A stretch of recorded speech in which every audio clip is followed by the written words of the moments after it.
الايام دي بقيت بشوف فيديوهات كتير قوي عن بيوت متوسخة بشكل مش طبيعي، او سجاد زي ما انتوا شايفين كده. يا اما كان مفروش في الشارع غالبا، لان اكيد مش مفروش في بيت طبيعي، او ان في ست او حد يقدر يعيش في بيت فيه سجاد متوسخ بالطريقة دي. آم، مش عارفة الفيديوهات دي ازاي انتشرت على النت، وازاي في كم ده من السجاد اللي فعلا بيبقى محتاج تنظيف عميق جدا. يعني السجاد ده انا عايزاكم تكتبولي في الكومنتات السجاد ده لو عندكم، يعني وانا اشك طبعا في الموضوع ده ان هو ممكن يكون في بيت طبيعي او عادي. يعني هتفكروا ان انتوا تغسلوه، ولا هتفكروا ان انتوا ترموه؟ يعني لو انا اكيد مش عارفة، شفت سجادة زي دي اكيد هرميها. دي مفروض دراي كلين عادية جدا. مفروض ان هي بتنزل فيديوهات لسجاد بيجيلها عشان يتغسل. هنا هو بيغسلها بالمواد البدائية خالص، اللي هي الفرشة، الخرطوم المية العادي، المساحة.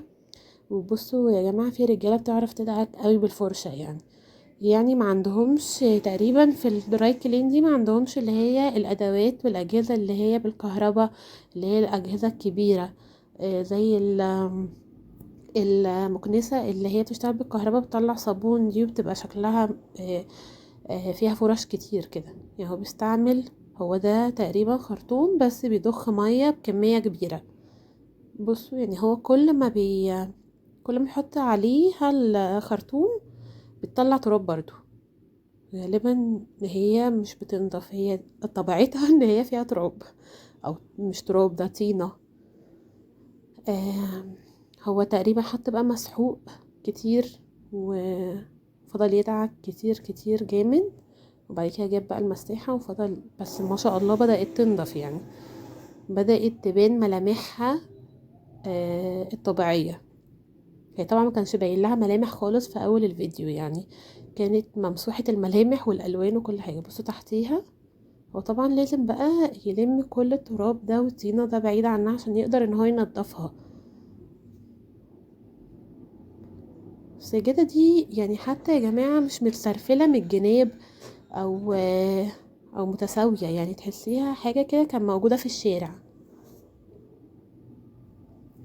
هو بقى رجع فرشها تاني من جديد، وبدأ برضو تاني بالفرشة العادية بتاعة فرشة البلاط او فرشة السجاد دي. بدأ ان هو يدعكها بقى تاني كويس قوي،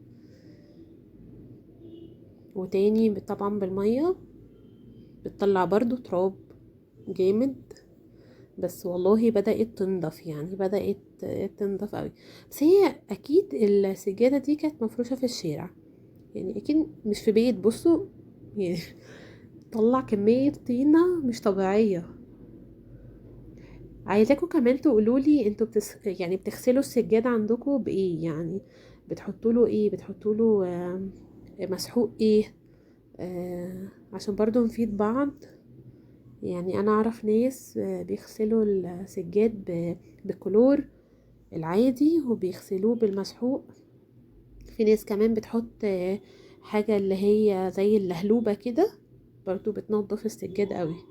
عايزاكوا برضو تكتبولي في التعليقات تحت بتنضفوا السجاد بمسحوق ايه، عشان برضو كلنا يعني يكون عندنا خبرة من بعض، ولا في حد مش عارف مثلا حاجة يقول للتاني، بحيث ان محدش يوصل ان بيته يكون فيه سجادة بالشكل ده. لان دي اكيد يا جماعة بتجيب امراض، ولو عندك اطفال او حاجة. بس برضو انا اكيد ان مفيش بيت مصري ممكن يكون فيه السجادة دي، يعني غالبا الاجانب بس هما اللي ممكن يكون السجاد بيوصل عندهم للحالة المأساوية دي. بس خلاص هي عموما بدأت تنضف معاه جدا. وبرضو هو شغال زي ما قلتلكوا، كلها بحاجات اللي هي في اي بيت، اللي هي الفرشة والمساحة، خرطوم مية.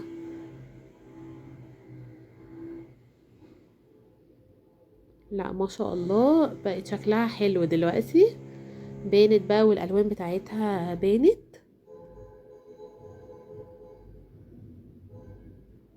وده كان الشكل النهائي بقى بتاع السجادة. تسلم ايده بجد.